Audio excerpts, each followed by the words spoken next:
નમસ્કાર મિત્રો, welcome back to my channel. તો આજે આપણે ફરીથી એક ન્યૂઝ આર્ટિકલ લઈને આવ્યા છીએ. તો અહીંયા આપણે જે વરસાદ રિલેટેડ ન્યૂઝ આર્ટિકલ છે. હવે આ આર્ટિકલને આપણે ગુજરાતીમાં સમજીશું. એમાં આવતા જે વર્ડ્સ છે જે એ પણ સમજીશું, જેથી આપણી વોકેબ્યુલરી પણ મજબૂત થાય અને ઓવરઓલ આપણે ઇંગ્લિશ સમજતા થઈએ, જેથી કરીને ઇંગ્લિશ ન્યૂઝપેપર વાંચવામાં આપણને તકલીફ ના પડે અને આપણું ઇંગ્લિશ પણ ઇમ્પ્રૂવ થાય. તો એ હેતુથી આ આર્ટિકલ છે, ઠીક છે, જેનું મેં ગુજરાતી. તો ચલો શરૂ કરીએ. તો આ છે હેડલાઇન, ઠીક છે. આ આખી એની હેડલાઇન છે. Heavy rainfall in Delhi NCR causes water logging and traffic chaos. Heavy rainfall એટલે ભારે વરસાદ ઇન દિલ્હી એનસીઆર. દિલ્હી એનસીઆરમાં ભારે વરસાદ કોઝિસ એટલે એને શું મતલબ વરસાદના કારણે શું થયું water logging and traffic chaos. Water logging એટલે કે પાણી ભરાઈ જવા, જે તે એરિયામાં પાણી ભરાઈ જવું એને કહેવાય water logging. And traffic chaos, traffic એટલે કે જે આપણે વાહનોનું ટ્રાફિક થતું હોય એ, અને કેઓસ એટલે કે અરાજકતા. એટલે કે હેવી રેનફોલના દિલ્હી એનસીઆરમાં જે ભારે વરસાદ પડ્યો એના કારણે પાણી ભરાઈ ગયા અને ટ્રાફિકના કારણે અરાજકતા ફેલાઈ, એવો આનો મતલબ થાય. ઠીક છે. હવે આપણે ન્યૂઝ આર્ટિકલ જોઈશું. Heavy rainfall accompanied by gusty winds lashed Delhi NCR on Monday, bringing temporary relief from the heat, but also triggering waterlogging, traffic jam, and flood alerts across the region.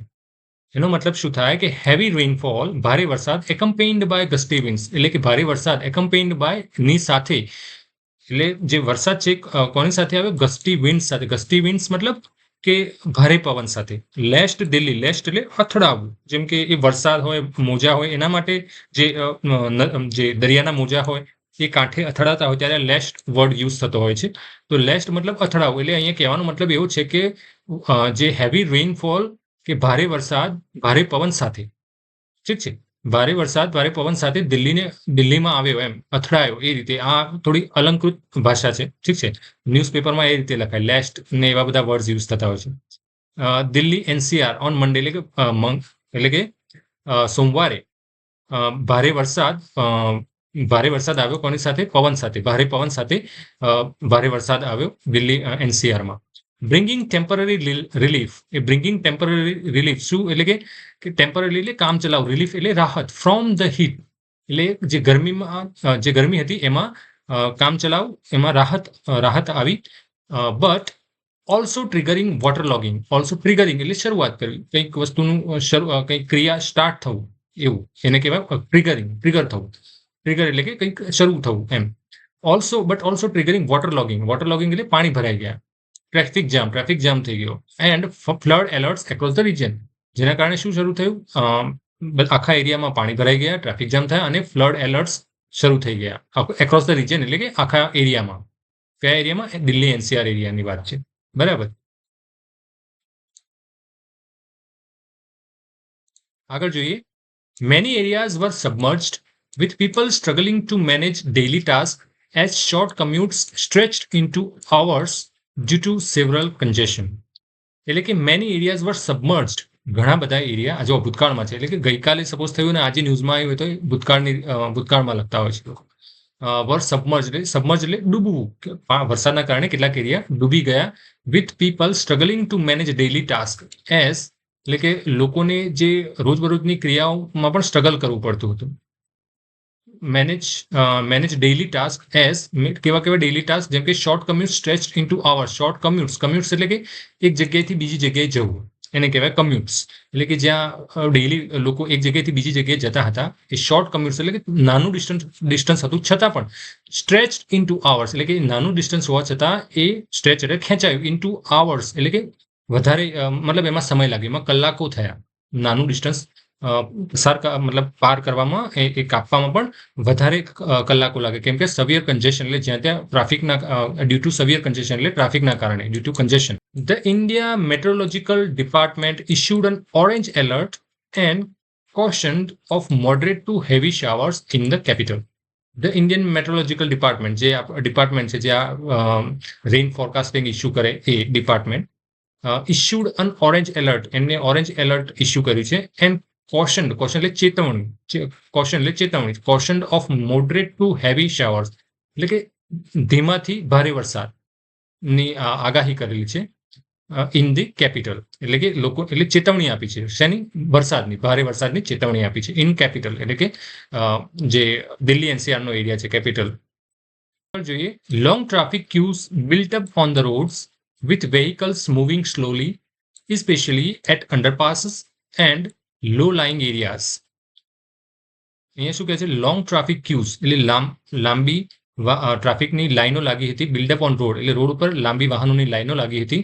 With vehicles moving slowly એટલે વાહનો બહુ ધીમે ધીમે જતા હતા. Specially at underpass, કે જે underpass અને લો લાઇંગ એરિયા એટલે કે જે નીચાણવાળા વિસ્તારો હતા ત્યાં અને અંડરપાસમાં વાહનો બહુ જ ધીમે ધીમે જતા હતા. Videos across the region showed heavy rain causing chaos of commuters.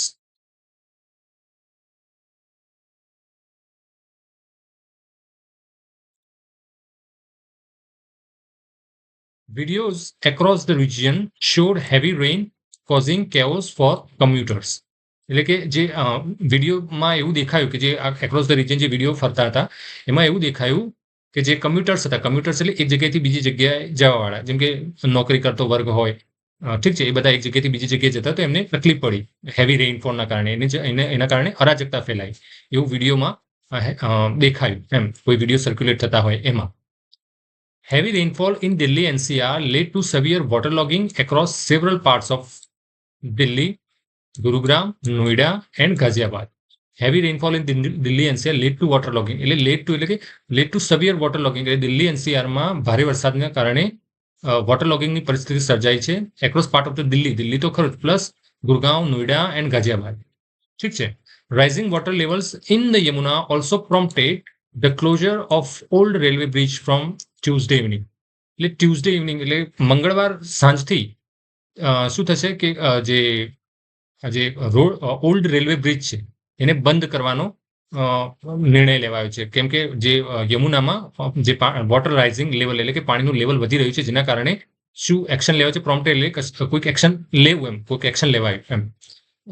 The closure of the old railway bridge from Tuesday evening એટલે કે જે મંગળવારે સાંજથી જે ઓલ્ડ રેલવે બ્રિજ તે બંધ કરવાનું નિર્ણય લેવાયો છે. ઠીક છે, વોટર લેવલ વધી રહ્યો છે એના કારણે.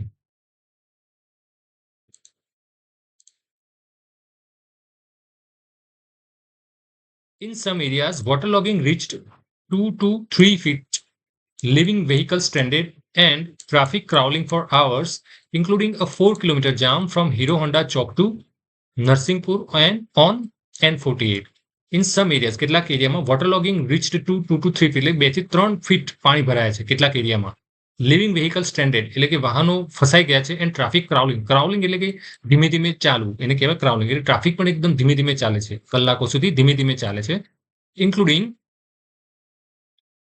4 કિલોમીટર જામ ફ્રોમ એટલે કે જે NH48 જે હાઈવે છે ત્યાં 4 કિલોમીટર આજે 4 કિલોમીટરનો જે રોડ છે ત્યાંથી લઈને હોન્ડા ચોક, હીરો હોન્ડા ચોકથી નરસિંહપુર સુધીનો જે 4 કિલોમીટરનો રોડ છે એનો પણ આમાં સમાવેશ થાય છે. શેમાં સમાવેશ થાય છે? કે જે ટ્રાફિક જે પાણી ભરાઈ ગયું છે એવો એરિયામાં પણ આ રોડનો સમાવેશ થાય છે કે જ્યાં વધારે ટ્રાફિક છે, ટ્રાફિક ધીમે ધીમે ચાલે છે એટલે કે ટ્રાફિક ટ્રાવેલિંગ ફોર આવર્સ એટલે ધીમે ધીમે ટ્રાફિક જઈ રહ્યું એટલે ખૂબ જ ટ્રાફિક છે, કહેવાનો મતલબ એવું છે.